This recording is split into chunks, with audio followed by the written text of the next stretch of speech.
We are going to start new chapter जिसका नाम है रिडम्पशन ऑफ डिवेंचर्स। ठीक है, डिवेंचर्स को रिडीम करने की बात कर रहे हैं भाई। तो अब भी हम डिवेंचर्स को रिडीम करेंगे। डिबेंचर्स को रिडीम करने के लिए अपने पास चार मेथड्स होते हैं जनरली। एक होता है लमसम रिडम्पशन, मतलब एक बार में आप रिडीम कर दो, 5 साल 10 साल बाद वट, ठीक है ना। ओके। इसके बाद एक होता है installment method, that is also called draw of lots, ठीक है ना। इंस्टॉलमेंट मेथड में आप क्या करते हैं, इंस्टॉलमेंट्स में रीपे करते हैं। एक होता है by purchase in the open market. What is this, do you know? Purchase in the open market, अपना डिवेंचर है, मार्केट में इश्यू कर रखा है, आपको कुछ नहीं करना, उसके पास जाना है जिसको इश्यू किया है, डिवेंचर परचेज करना है उससे, और उसको क्या कर देना है, टीयर कर देना, मतलब उसको। नहीं समझ में आई बात? नहीं आई क्या? आ गई या नहीं आई? नमस्ते भाई, नमस्ते। आपने मेरी कंपनी का डिवेंचर परचेज किया है, ठीक है। ठीक है, मैं आपके पास आता हूँ। मुझे डिवेंचर बेच दो अपना। आपने मेरे को डिवेंचर बेच दिया, और अब डिवेंचर किसका है? मेरी कंपनी का। किसके पास है? मेरे पास है, मैंने इसको फाड़ दिया। समझ में आ गई बात? इसको बोलेंगे by purchase in the open market, खुले बाजार में जाके परचेज करके उसको रिडीम कर देना। And the last one is by conversion into equity share और अदर डिवेंचर। दोबारा डिवेंचर में कन्वर्ट करके या इक्विटी शेयर में कन्वर्ट करके आप जो है रिडीम कर सकते हैं। आ गई बात समझ में? अब सच्ची बताऊं तो मैंने लिख तो रखा है दो पे आपका इंस्टॉलमेंट, ये तीन मेथड, तीनों के तीनों मेथड सिलेबस में नहीं है आपके, ये भी नहीं है।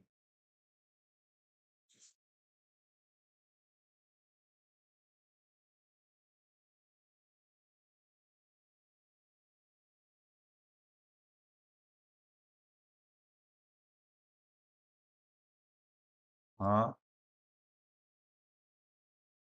तुम कब कब भेजा तुमने मैसेज? शाम को? यहाँ पे शाम को यार, अब शाम को तो नहीं होते तो है, लेकिन शाम को मैं क्लास में बिजी हूँ, सब अपने बिजी काम में। अभी भेजता हूँ मैं। बता यार, कमाल कर दिया तूने, मांगो और मैं नहीं दूंगा, ऐसा हो सकता है क्या? लो जी। हाँ जी। तो इंस्टॉलमेंट मेथड भी सिलेबस में नहीं है। लो जी, लो लो, बस दिल की शांति। दुखी कर रखा है। Freeze unfreeze unfreeze unfreeze. हाँ जी। आ, तो लमसम मेथड से ही आपको रिडीम करना है जनरली, तो आपके यही क्वेश्चन मिलेंगे आपको सारे। तो चलिए आइए, compliances before redemption of debentures. Debentures को रिडीम करने से पहले क्या क्या कंप्लायंसेस जरूरी है? डिबेंचर्स अगर आप इश्यू कर रिडीम कर रहे हैं तो कुछ खास बातें आपको ध्यान रखनी पड़ेगी। ओके। डिबेंचर्स के रिडम्पशन के सोर्स क्या क्या है, मैं इसके बारे में भी आपको थोड़ा बताता हूँ। ये नोट कर लेना साथ साथ। भाई क्लास ना मैं टाइम पे स्टार्ट कर देता हूँ, 9:15 पता है। मैं बता रहा हूँ, बच्चे लेट तक आते हैं। Source for redemption of debentures.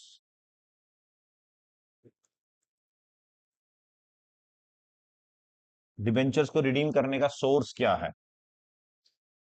ठीक है, पैसा कहां से आएगा? It can be out of profit, it can be out of capital, out of डेप्ट। हे भगवान, कैसे कैसे दिन देखने पड़ रहे हैं, है ना। क्या हो गया? बच्चे जल्दी कैसे आ गए? आज टीटीएस है ना। आउट ऑफ प्रॉफिट की बात करते हैं। आउट ऑफ प्रॉफिट रिडम्पशन अब करना सबसे आइडियल माना जाता है। आउट ऑफ प्रॉफिट रिडम्पशन कैसे बिल सबसे ज्यादा क्या माना जाता है? आइडियल। आपको देखो, सीधी सी बात है, पैसा लिया है, कर्ज लिया है, पैसा कमाओ वापस करो, यही तो अच्छा तरीका है यार, जल्दी बताएं। ओके। तो एक होता है आउट ऑफ प्रॉफिट, ठीक है। दूसरा है out of capital. Out of capital में आप क्या कर रहे हो, किसी और को शेयर इश्यू करके पैसा रेज करके डिवेंचर को रिडीम कर दे रहे हो। शेयर्स इश्यू करके डिवेंचर्स को रिडीम कर रहे हैं। ये ना एक्चुअल में उसमें आएगा, प्रेफरेंस शेयर में ज्यादा आता है। Redemption of debentures by issuing shares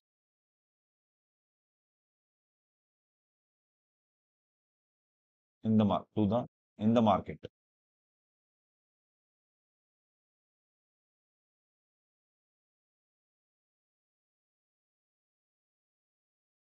आ रहा है समझ में?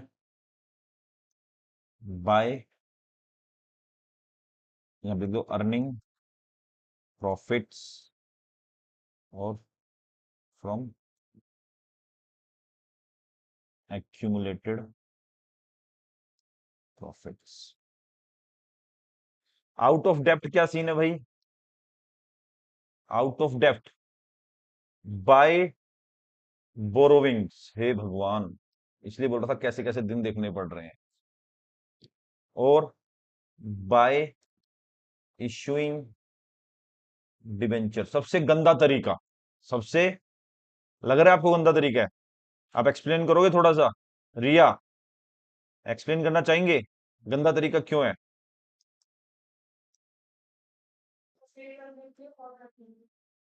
क्योंकि इसमें, तो बुरा क्या लगा आपको इसमें? क्या भाई? प्रतीक कुछ, टोपी घुमाना है एंड ऑल ना? टोपी घुमाना, इसकी टोपी इसके सिर, लाइक कैसे बोलते हैं ना, टोपी घुमा रहा है, टोपी है ना, टोपीबाज। यहां से पैसा उठा के यहां देना, यहां से उठा के वहां देना, ये भी एक फैसिलिटी है, ये भी फाइनेंशियल मैनेजमेंट है, टैलेंट होता है ये। क्या सोच रहे हो आप? सोचो, अपना पैसा यूज किए बिना आपको मार्केट से एक फिक्स्ड अमाउंट अवेलेबल हो गया, और क्या चाहिए? खैर, वो चीज अलग है, but not allowed as per law.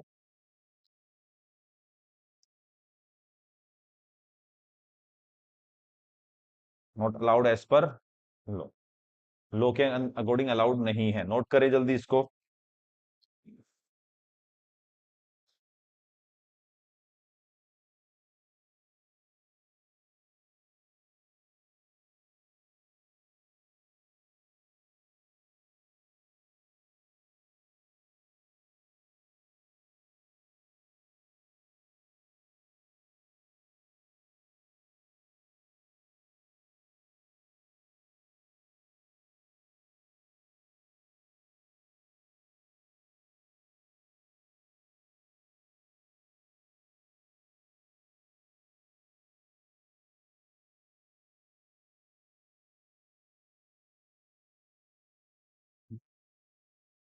हाँ,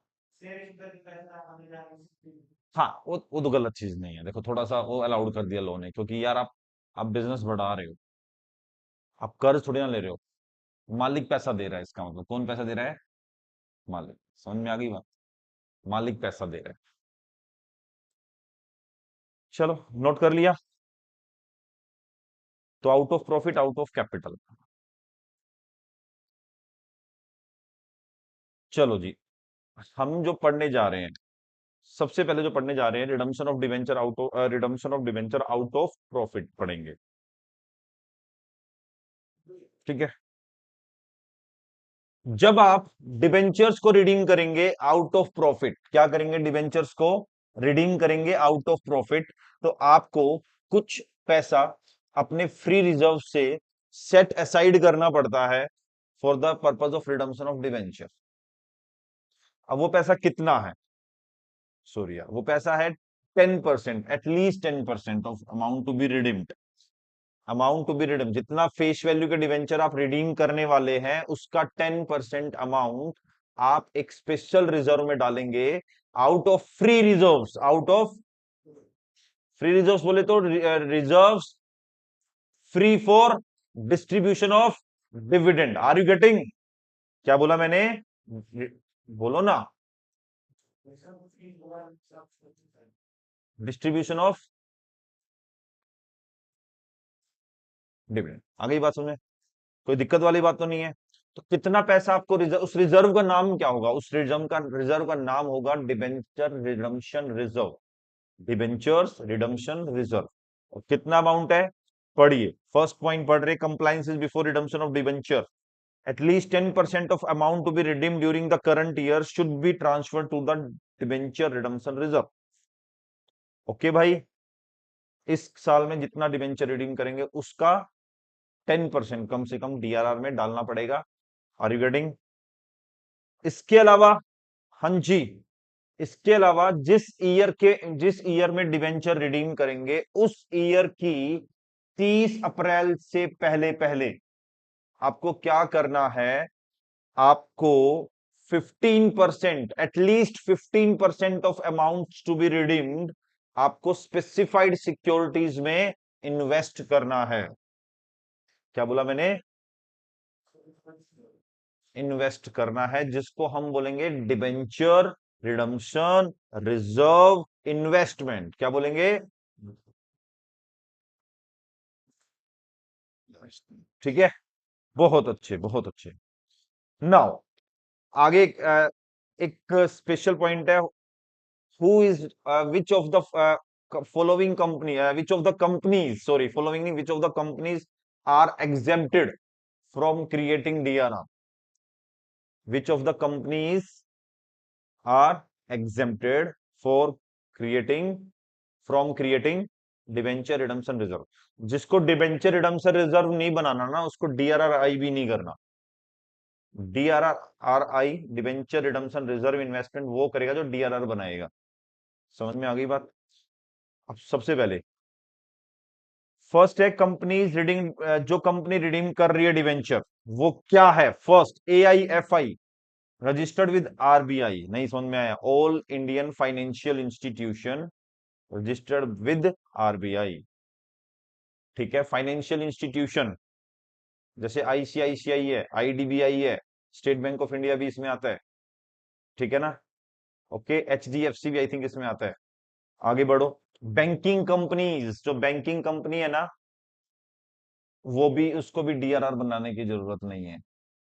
अगर आपके क्वेश्चन में लिखा जाए ना बैंकिंग कंपनी AIFI, ना तो डीआरआर की एंट्री करना ना DRRI की एंट्री करना है।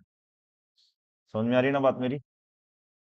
इसके बाद है अदर फाइनेंशियल इंस्टीट्यूशन, जो भी फाइनेंशियल इंस्टीट्यूशन है उसको भी नहीं करना। लिस्टेड कंपनीज जिसमें इंक्लूड है NBFC, housing financial corporation, housing housing finance corporation registered with NHB, national housing board, national housing board. आ रहा है समझ में? इसके बाद unlisted NBFCs, HFCs registered with NHB, national housing board. कुल मिला के जो बैंकिंग, जो फाइनेंस कर रहे हैं ना, जो हाउसिंग फाइनेंस कर रहे हैं या फाइनेंस कर रहे हैं, उनको DRR नहीं बनाना, चाहे लिस्टेड हो या अनलिस्टेड हो। ठीक है ना? Privately placed debenture of companies, हाँ जी, from 1 to 5 above. What is the privately placed debentures? 1 से 5 कंपनी अगर प्राइवेटली डिबेंचर इश्यू कर रही है, प्राइवेटली डिबेंचर प्लेस कर रही है to the suppose founder of the company या to the persons related to the main person of the companies, that is called privately, मतलब which are not through open market. Are you getting? Issue of debenture generally हम जो करते हैं ना, through open market करते हैं, share security market you can say. But अगर आप डायरेक्टली अपने लोगों को कर रहे हो इश्यू, उसको हम बोलेंगे प्राइवेटली प्लेस्ड। अगर 1 से 5 तक की companies privately placed, privately placed debenture issue कर रही है तो उसको डीआरआर बनाने की जरूरत नहीं, नहीं और नहीं है। आई थिंक आपको बढ़िया समझ में आ रहा होगा ना? मैथिली पक्की बात है, झूठ तो नहीं बोल रहे ना? Again one of the important question जो आप करने जा रहे हैं, following companies need to deposit in specified securities at DRRI, all listed NBFCs, all listed HFCs, all other listed companies other than AIFIs, banking companies and other FIs, इनको छोड़ के सबको बनाना है। लिस्टेड कंपनी कौन कौन नहीं है? क्या? Other than AIFIs, banking company और अदर FIs, इनको नहीं बनाना। ठीक है? अनलिस्टेड कंपनीज को बना, लेकिन किसको नहीं बनाना? अनलिस्टेड एमबीएफसी एंड और एनएफसीज, एचएफसीज। अगर आपको ये 5 बोला है, एक AIFI बोला है, बैंकिंग कंपनी और अदर कोई फाइनेंशियल इंस्टीट्यूशन बोला है वो, और अनलिस्टेड NBFCs, देखो लिस्टेड को बनाना है, अनलिस्टेड को नहीं बनाना। लिस्टेड एचएफसीज को बनाना, अनलिस्टेड को नहीं बनाना, ठीक है ना। हम्म। हाँ। ठीक है।